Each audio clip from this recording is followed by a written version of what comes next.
It's Sunday, which means it's time for Krystal and I to answer your burning questions in another round of Rising Qs. Let's dive in. Krystal, what's number one? Indeed, we got a lot of great responses this week. All right, our first question comes from Will on Twitter, who asks, why have Democrats become increasingly conservative over the years? Saagar, do you agree with the premise of the question? I see where you're coming from, Will. I mean, this is a common story. Actually, Jimmy Dore and I talked a little bit about this with the DLC and really what it was, the Democratic Leadership Committee, and of course with Bill Clinton and the New Wave back in the 90s. And I think it was a reaction. People were very scarred to McGovern in 1972. And because of that, there was like this, they were like, oh God, you know, McGovern, and then Jimmy Carter went. Of course, it was a total disaster, and then the Reagan Revolution, and then George H.W. Bush. But really what it was, I think, is that the country was so fed up with George H.W. Bush it wasn't necessarily that Clintonian era, like neoliberalism, centrism,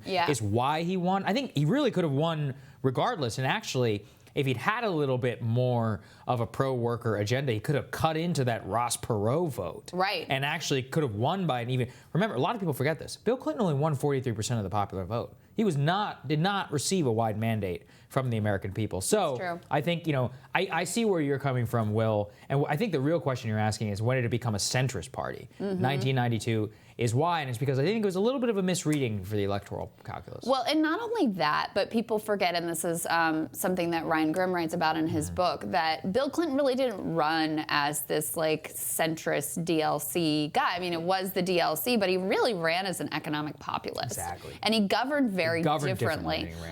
But the lesson that the Democratic Party learned and the way that he governed was this like counter-schedule your own base, end welfare, pass NAFTA, deregulate the banks, all those things.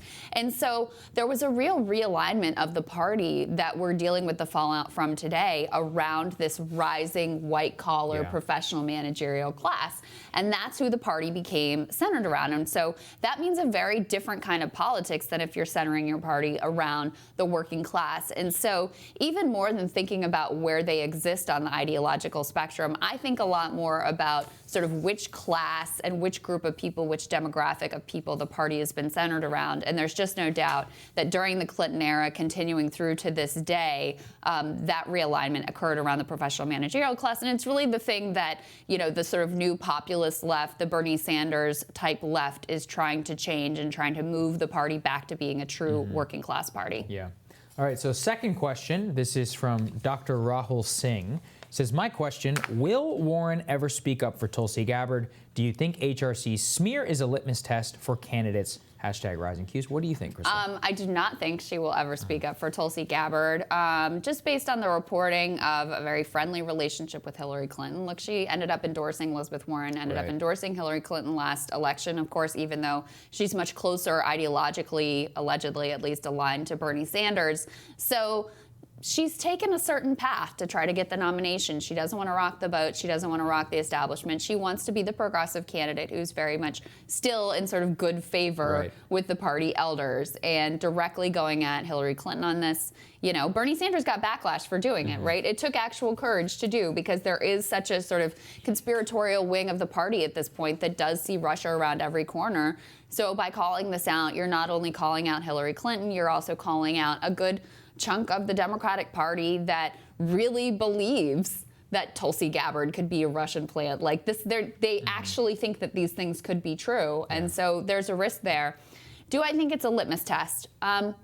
I certainly think it's an important thing to know. I don't think it's completely dispositive. I don't think you can say, oh, I would never vote for a candidate who didn't stand with Tulsi on this, but it's a bad sign. That's what I'd say. I agree with you. She can't speak up for Tulsi Gabbard because she needs the Clinton machine. Remember all those New York Times reports about how she's been calling Hillary? She wants to subsume her politics. They spoke in September. They've been speaking. She wants to mollify the establishment. She'll probably go to a lot of those donors for the DNC if she were to become the nominee. She can't rock the boat, so to speak, and that is going to be a big problem for her. She's got a lot of Hillary Clinton voters who are supporting her now, and so she doesn't want to piss off the Clintons. She doesn't want to piss off the Clinton voters. Do not forget that. That's right. Absolutely. What's the third one? All right, last question for today from Slippery Slope.